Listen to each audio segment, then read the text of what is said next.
네, 오늘 말씀 함께 보시겠습니다. 오늘 말씀은 출애굽기 24장 1절에서 11절까지의 말씀입니다. 네, 주어진 본문의 말씀을 저와 여러분이 교독하시겠습니다. 그러고 나서 주께서 모세에게 말씀하셨습니다.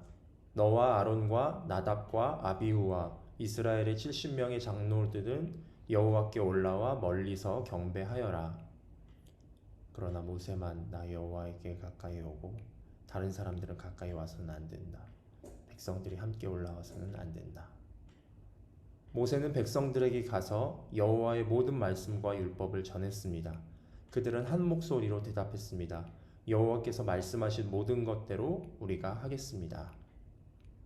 그러자 모세는 여호와께서 말씀하신 모든 것을 기록했습니다. 모세는 다음 날 아침 일찍 일어나 산자락에 제단을 쌓고 이스라엘의 12지파를 나타내는 돌기둥 12개를 세워 놓았습니다. 그러고 나서 모세는 이스라엘 젊은이들을 보내 번제를 드리게 하고 여호와께 어린 소들을 화목제로 드리게 했습니다.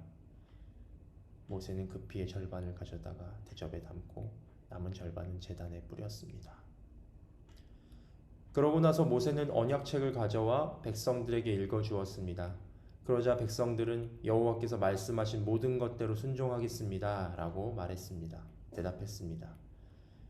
또 모세는 피를 가져다가 백성들에게 뿌리며 이것은 여호와께서 이 모든 말씀에 따라 너희와 세우신 언약의 피다 라고 말했습니다.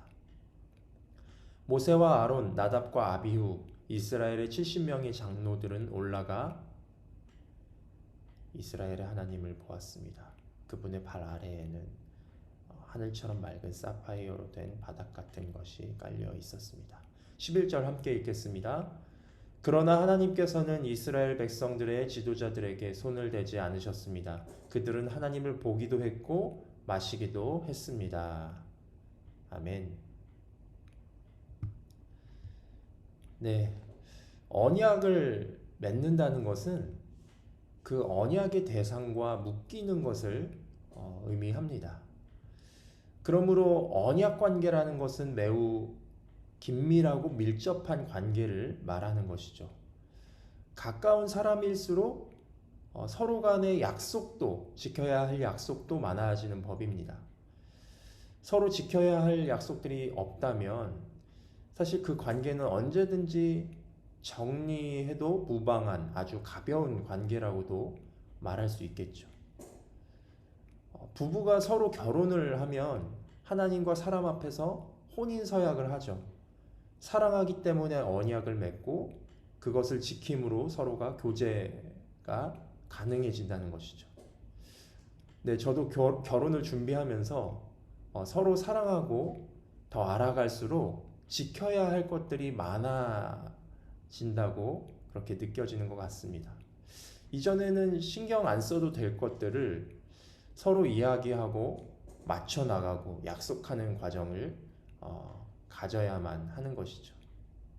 그러면서 점점 더 교제가 깊어지고 있는 것을 느끼는 것 같습니다.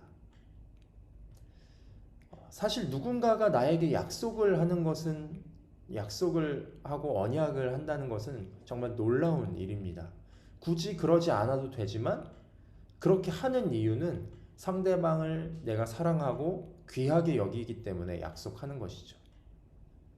하나님께서 나에게 약속을 주신다는 것, 언약을 우리와 맺으신다는 것은 사랑하시기 때문에 그렇게 하신다는 사실입니다.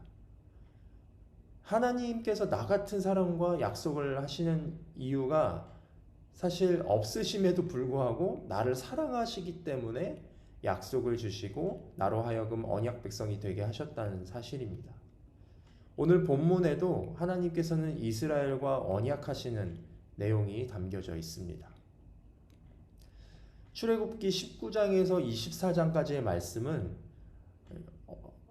성막 건축에 앞서서 하나님께서 이스라엘과 시내산 언약을 맺으시는 단락입니다. 하나님께서 자기 백성 이스라엘과 언약을 맺으시고 또한 그 증거로 십계명을 비롯한 각종 언약법들을 주셨음을 19장부터 24장까지 상세하게 설명하고 있습니다. 그리고 오늘 본문 출애굽기 24장에서는 하나님께서 이스라엘과 시내산에서의 언약을 체결하시죠. 그동안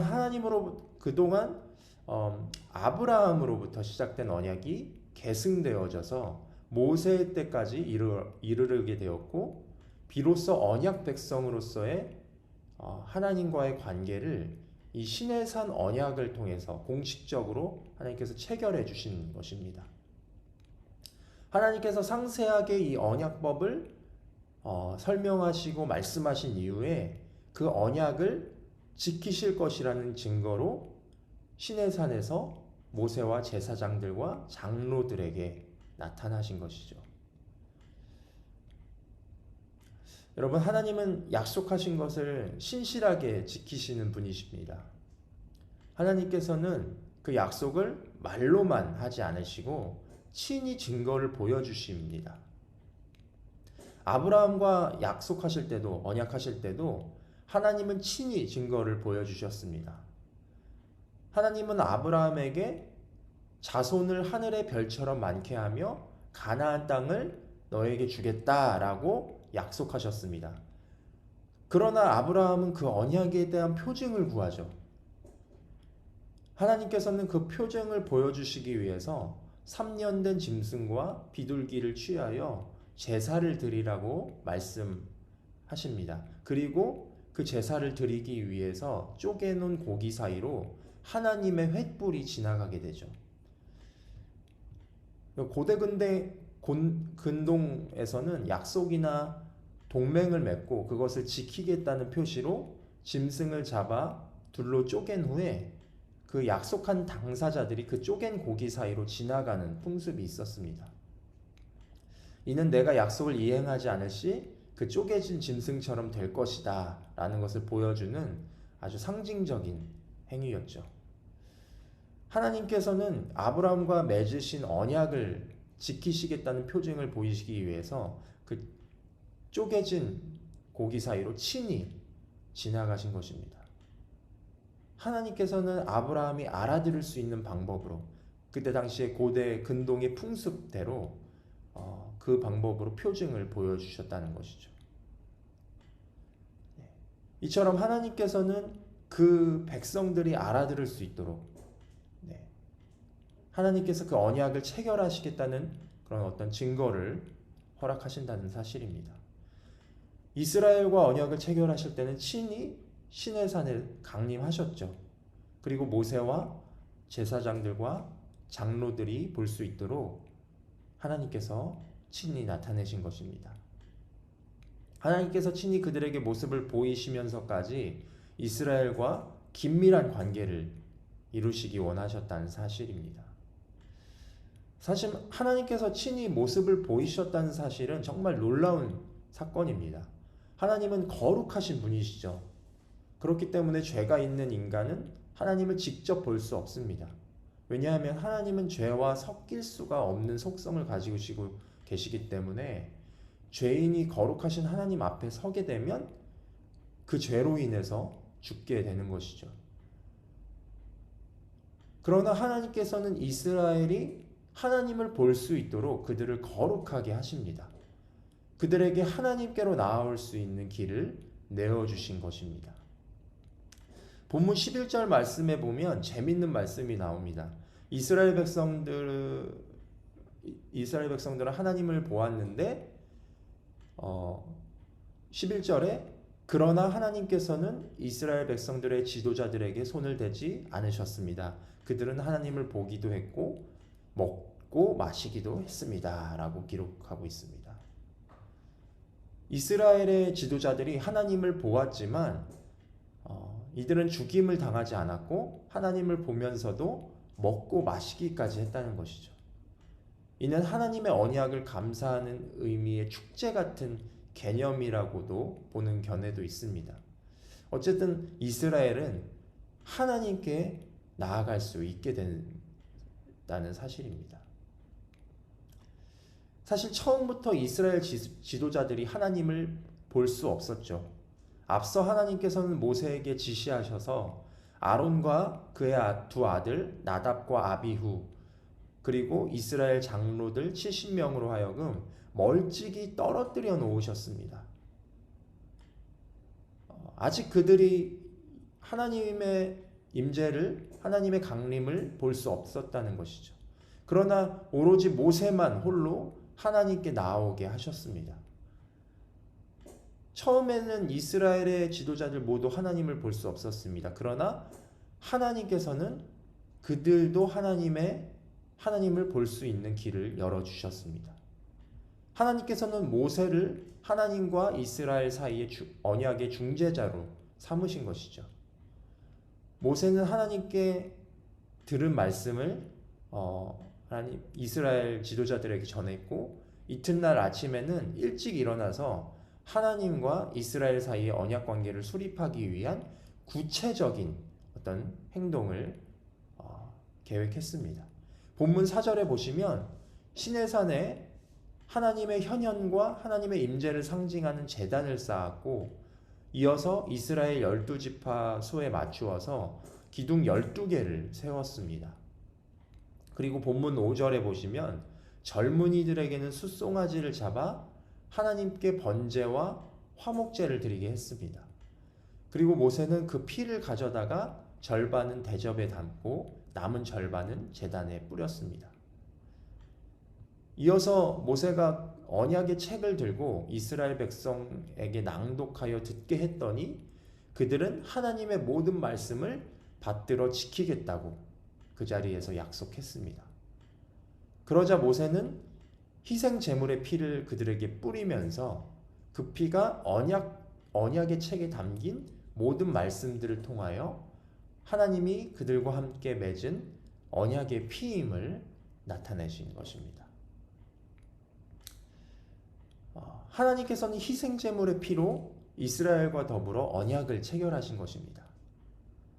그래서 이스라엘 제사장들과 장로들은 처음엔 하나님을 대하지 못하고 멀찍이 떨어져 있어야 했지만 희생 제물의 피가 뿌려지고 난 후에는 하나님을 볼 수 있었다는 사실입니다. 이스라엘 백성이 하나님의 백성이 됨으로써 하나님께 나아올 수 있도록 하나님은 친히 그들을 향한 길을 열어주신 것이죠. 그리고 내가 너희와 맺은 언약을 신실하게 이루어 주겠다는 하나님의 표징을 나타내신 것입니다. 그제서야 이스라엘 제사장들과 아론과 나답 그리고 아비후와 70인의 장로들은 하나님을 볼 수 있게 된 것입니다. 그들은 시내산에 올랐을 때 그들의 시내산이 올랐을 때 하나님은 그들을 치지 않으셨습니다.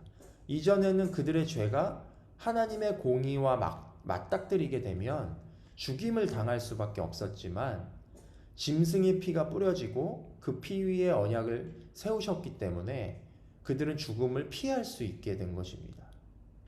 하나님께서 열어놓으신 길에 서 있는 이스라엘 지도자들은 그 울타리 안에서 비로소 안전할 수 있게 된 것입니다.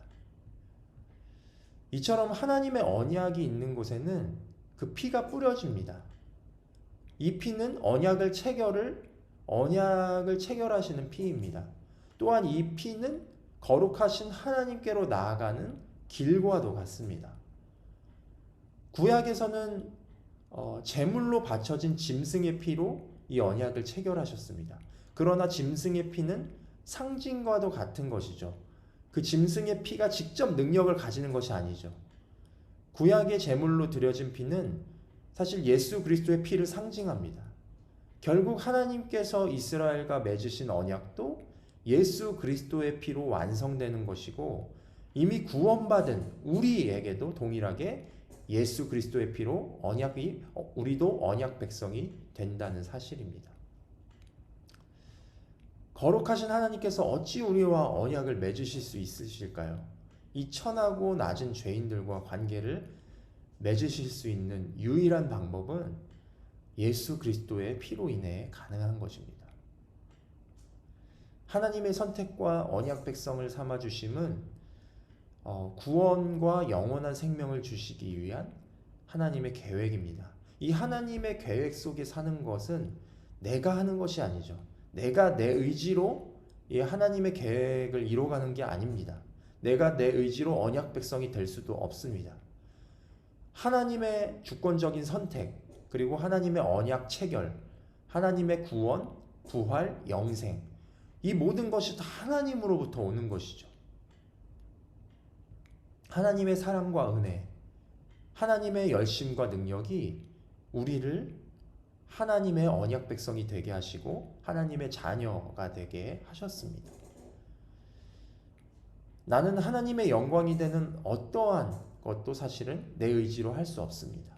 심지어는 내 안에, 내 마음에 선한 동기가 있다고 할지라도 그것이 나를 하나님의 언약 백성이 되는 일과 그것이 하나님의 언약 백성이 되는 일과 관련이 있지 않다는 사실입니다.